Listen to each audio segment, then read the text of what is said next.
थोडकं क्षेत्र असलेल्या शेतकऱ्यांना शेतीच्या भरोश्यावर कुटुंब चालवायचं असेल तर काटेकोर नियोजनावर भर द्यावा लागतो। बाजारपेठेचा अभ्यास करून कमी काळात कमी खर्चात भरघोस नफा देणाऱ्या पिकांचं नियोजन करावं लागतं। पुणे जिल्ह्यातल्या बारामतीजवळ मळद गावचे युवराज शेंडे गेल्या 4 वर्षांपासून सातत्याने वांग्याचं पीक घेतात। गतवर्षी त्यांनी 20 गुंठे वांग्यापासून 5.5 लाख रुपयांचा नफा मिळवला।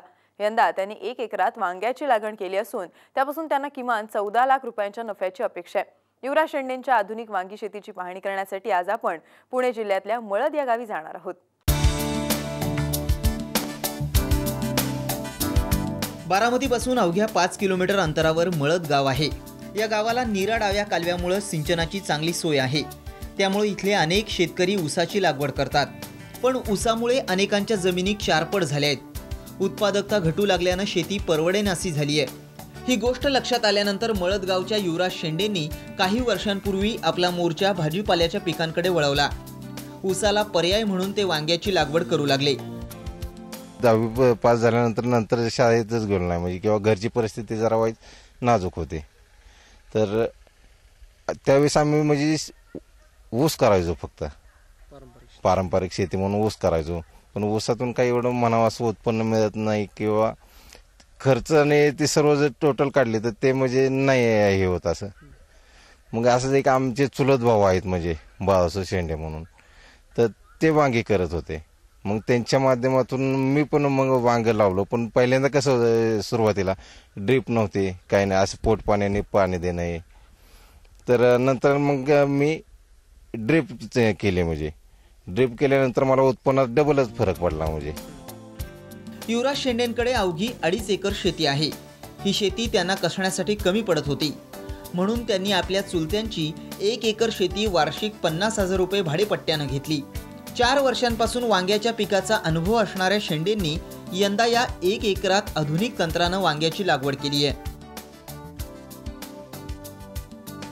पहिले कसे अर्धा एकरात साधारण म्हणजे 10 ते 12 कॅरेट भरपूर झाले, म्हणजे दिसाड।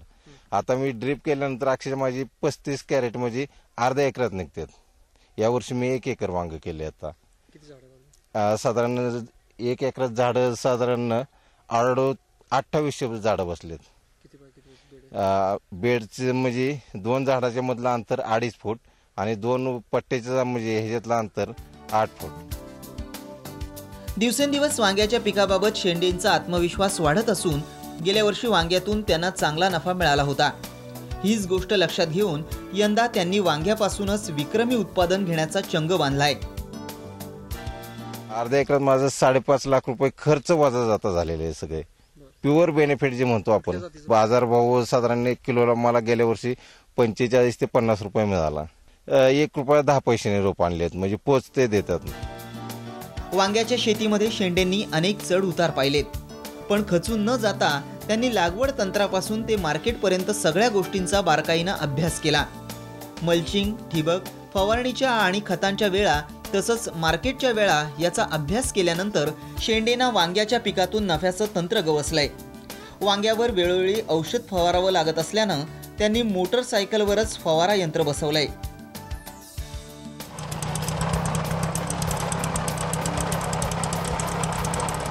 मोटरसायकललाच म्हणजे एसटीपी ते जॉईंट केलेला आहे। त्याला मोटरसायकलला सुझुकी आहे, सुझुकीला फुली बसवलेली आणि ती बरोबर त्याचा सांगडा तयार केलेला आहे। युवराज शेंडे वांग्याची विक्री पुण्याच्या मार्केटला करतात। पुण्याला वांग्याची प्रति किलो 20 रुपयांनी विक्री सुरू आहे। आता सध्या पुन्हा मार्केटलाच पाठवतो। सुरुवातीला ज्यावेळेस 5-10 कॅरेट असतील ती बारामती मार्केटला नेतो, आणि ज्यावेळेस माल वाढतो त्यावेळेस बारामती मार्केटला मग ज्यादा माल गेला की ते भाव मिळत नाही व्यवस्थित। आतापर्यंत त्यांनी 20 टन वांग्याची विक्री केली आहे। दररोज किमान 50 क्रेट वांग्याचा तोडा केला जातो। साधारण एक 20 टनापर्यंत माल आतापर्यंत गेलेला आहे। म्हणजे सध्या सुरुवातीला मार्केट कमी होतं जरा, तर आपलं ते मिनिमम हे व्हायचं, म्हणजे औषधं आणि बायांची मजुरी हे म्हणजे मिळायचं सर्व व्यवस्थित। आणि आता सध्या माझं दिसाड जी वांग चालू आहे साधारण 45-50 कॅरेट असं जे चालू आहे, तर त्यातून मला साधारण सगळं म्हणजे ट्रान्सपोर्टचा खर्च हे जाऊन कमिशन जाऊन मला साधारण दिसाड 12,000 रुपये पट्टी येते। माझ्या हिशोबाने कमीत कमी 80 ते 90 टन वांग निघालंच पाहिजे एकरी। आणि त्यापासून किती उत्पादन अपेक्षित आहे? उत्पादन साधारण 15 लाखापर्यंत हे अपेक्षित आहे म्हणजे. आतापर्यंत शेंडेंना वांग्यासाठी अंदाजे 6 लाख रुपयांचा खर्च आलाय, तर संपूर्ण हंगामात त्यांना वांग्यापासून किमान 70 टन उत्पादनाची अपेक्षा आहे. तर हंगामात 21 लाख रुपयांच्या उत्पन्नाचा अंदाज आहे. तर 7 लाख रुपयांचा खर्च वगळता 11 महिन्यात त्यांना 14 लाख रुपयांचा नफा अपेक्षित आहे. युवराज शेंडेंना शेती कामात मदत करताना आई वडिलांना मोठा आनंद मिळतो. सगळं कुटुंब शेतावर राबत असल्यानं शेतातली सगळी कामं सोपी होताना दिसतायत.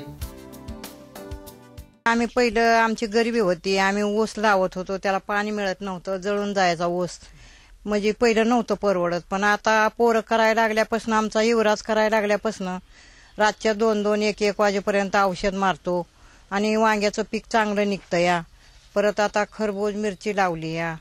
आता 1-8-10 दिवसांनी मिरची चालू होईल. मग आम्ही आपलं 2 जण करू लागतो. पोरगा आपला आनंद वाटतो आम्हाला, ते करतोय ते. शेती पहिली ज्वारी होती.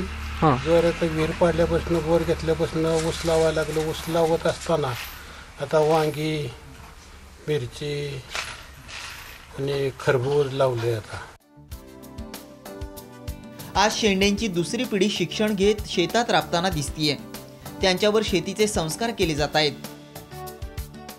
युवराज शेंडे माझे काका आहेत आणि आता सध्याच्या युगात ते आधुनिक पद्धतीने शेती करत आहेत आणि त्याचा खरंच आदर्श या लोकांनी जास्तीत जास्त युवकांनी घेतला पाहिजे. मुलींचा असा गैरसमज झाला आहे की आता सध्या की म्हणजे त्यांना की नवरा नोकरी करणारा पाहिजे, शेतकरी नको. पण असे त्यांचे विचार चुकीचे आहेत. त्यांनी जर आधुनिक पद्धतीने शेती जर केली तर समाजाला खरंच त्याचा खूप फायदा होऊ शकतो. माझे काका आता आधुनिक पद्धतीने शेती करतात आणि जास्तीत जास्त 7 ते 8 लाखाचं उत्पादन वर्षाला काढू शकतात.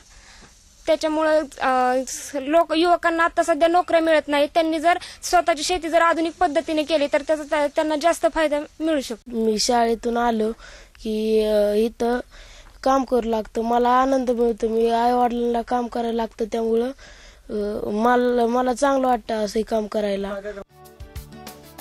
शेंडेंच्या पत्नीला लग्नापूर्वी शेती कामाची फारशी माहिती नव्हती, पण आज त्यांना शेती कामाची आवड निर्माण झाली आहे.